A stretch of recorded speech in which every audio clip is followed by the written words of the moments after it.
So what we're looking for is patterns. And so from there, we can see the behavior patterns and corruption from idolatry that has all but destroyed our nation. More than the national corruption, I want us all to look at ourselves.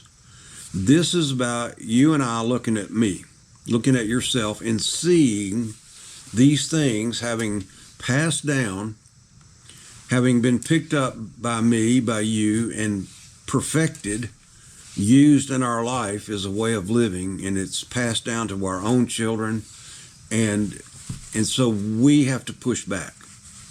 You can't push back if you don't know what it is to push back against.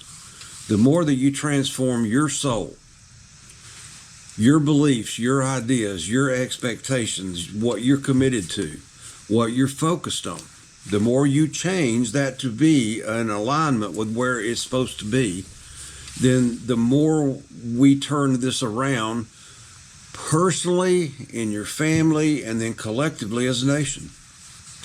We don't turn this around politically, although I'm all for being political, but we turn it around spiritually, individually, by choosing the Lord. That's how we do it, by choosing to be transformed. The primary focus of your spiritual life is to be transformed. All ministry comes out of that growth. You can't simulate the behaviors, the patterns, the ministry just because you decide that you're going to try to obey the commands. What's being described in the Bible as these commands, as these good works, are the result, the natural result, the fruit. Listen, you can't take a